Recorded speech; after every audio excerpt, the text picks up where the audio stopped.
Hi, I'm Joe Van Doren with Classes for Parents, and I'm very excited to be here with you today to share some thoughts on using the 4 C's of successful families. Today, we're talking about coping with your children's challenging behaviors while keeping your sanity.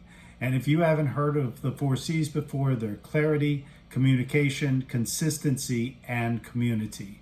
You know, raising our children can be some of the best and most wonderful times of our life. However, when both you and your child have a need that's not getting met, your child maybe is playing with video games and for hours on end, and you just want them to get outside and do something outside or come to dinner on time. The wonderful times, the best times, those things that you were so excited about don't feel so wonderful, do they? So both of you are trying to make your points, and it can get very heated. So how can you effectively handle these challenging behaviors and maintain that loving feeling? So strategy number 6, discuss the behavior during a calmer time.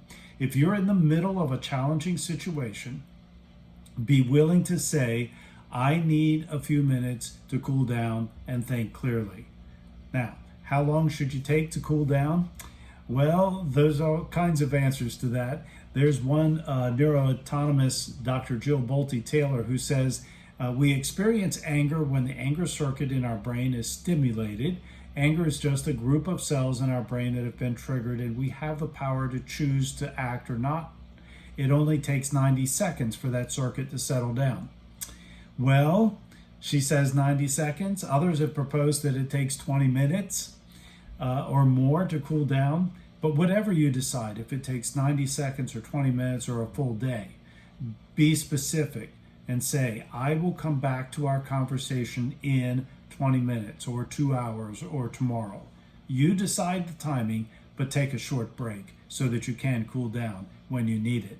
The amount of time required, in my thinking, is how long does it take to analyze your anger and get the frontal lobe of your brain working, right? So to do that, maybe we need to ask some questions. Is the intensity of my anger consistent with the cause? What need does my child have that's not getting met? Is it attention? Is it power or something else? What skill does my child need that they've not developed yet around this situation? What's my fear about this situation? What do I want my children to learn from this? What's my goal? And what's my child's goal in this interaction? And ultimately, what is the big picture outcome that I'm hoping for? So all those questions can help us to slow things down and to get us thinking and being able to respond in a calmer manner. So if your child is old enough, think about using conflict resolution skills. Brainstorm with yourself and with your child ways to overcome the disagreement that you're having.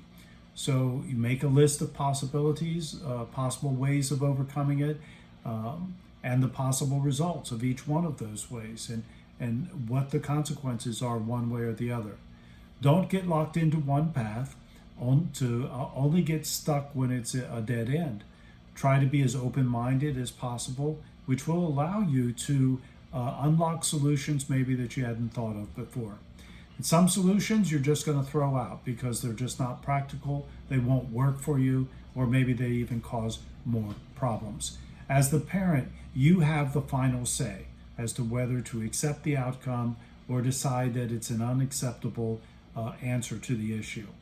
All of this is based on your family values and what you stand for as a family team.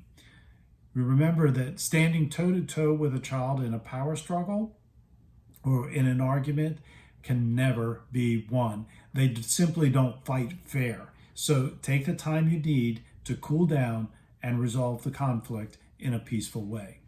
Find the right time to have the conversation. You know, for some children, as you're tucking them into bed, that's a good time. For others, it might be while you're driving or taking a walk. You know, every child is different, and so you may have to experiment with that. Remember, children learn from their parents and other adults in their life. And when they see you take a break to cool down, you're setting an example for them to follow. Following a process to resolve conflict without yelling and arguing teaches them how to solve problems in relationships. If they're older, write out the steps to conflict resolution so that they can see where they are in the process. So, are you practicing this strategy already, or is this an aspirational strategy for you? What virtues does your child show easily? What virtues do not come so easily for them? Take a moment to collect your thoughts before responding to the challenging moments, and doing so will bring more peace to your life as a parent.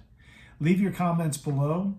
Watch for more strategies for coping with the challenges of family life. And until next time, keep practicing the 4 C's of successful families by clarifying your values, communicating them clearly, living them consistently, and building a supportive community around you.